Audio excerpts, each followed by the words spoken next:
Magandang araw po. Narito na po ang magiging lagay ng panahon ngayong araw ng Biyernes, June 13, 2025.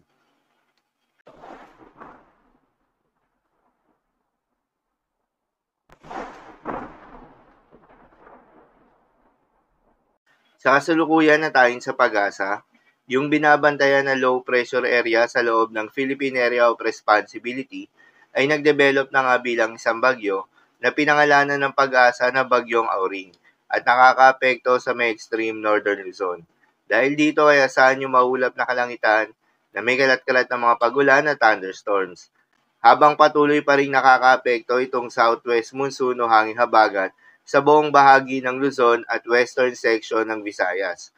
Dahil dito ay asahan pa rin yung maulap na kalangitan na may katamtaman hanggang sa malalakas na mga pagulan. Habang sa nalalabing bahagi pa ng ating bansa, ay asahan naman yung generally fair weather condition, ngunit pagsapit ng hapon o gabi ay asahan naman yung mataas na tsansa ng mga pagulan na dulot ng mga localized thunderstorms. Samantala itong si Bagyong Auring na unang bagyo na nabuo pumasok sa ating Philippine Area of Responsibility ay huling namataan sa layong 230 kilometers north ng Itbay at Batanes. Taglay ang lakas ng hangin na umaabot sa 45 kilometers per hour malapit sa gitna at pagbugso na umaabot sa 55 kilometers per hour, kumikilos pa north-northwest sa bilis na 15 kilometers per hour. Asahan na patuloy na hatakin nito ang hangin habagat na siya magdadala ng mga pagulan sa malaking bahagi ng ating bansa. Para naman sa magiging track nitong si Bagyong Auring, anumang oras mula ngayong umaga, ay asahan na magla-landfall ito sa may silangang baybayin ng Taiwan. Tatawirin ito ang isla habang patuloy na kumikilos sa hilagang kanluran. Dahil dito, ihina ito at maaaring maging low pressure area mamayang gabi.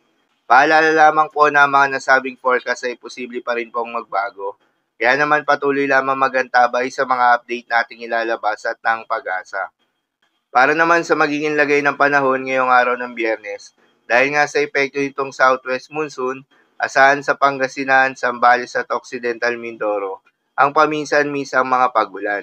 Posible ang mga pagbaha o pagguho ng lupa due to moderate to heavy rains. Habang sa Batanes at Cagayan ay asahan naman yung maulap na kalangitan na may kalat-kalat na mga pagulan at thunderstorms na dulot nitong si Bagyong Auring.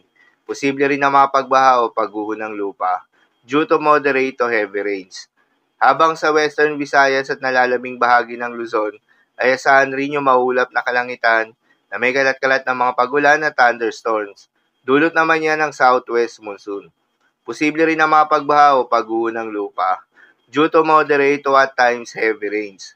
At sa nalalabing bahagi pa nga ng ating bansa, ay asahan naman yung bahagyang maulap hanggang sa maulap na kalangitan na may kalat-kalat na mga pagulan o thunderstorms na dulot nitong mga localized thunderstorms. Posible rin ang mga pagbaha o pagguho ng lupa during severe thunderstorms. Madalas nabobuo ang mga thunderstorms na ito tuwing hapon o gabi na nagtatagal ng 1 hanggang 2 oras. Kaya naman ingat sa mga posibleng banta ng pagbaha at pagguho ng lupa, lalong-lalo na sa mga lugar na inuulan na noong mga nakaraang araw pa. At para naman sa magiging lagay ng mga dagat baybayin, ayon sa pag-asa ay wala pa rin tayong nakatakas na gale warning sa anumang seaboards ng ating bansa. Ngunit pinag-iingat yung mga papalaot na mga kababayan nating mangingisda at yung may mga maliliit na sasakyan pandagat sa may western seaboards ng Southern Luzon at Visayas dahil inaasahan yung katamtaman hanggang sa maalo na karagatan.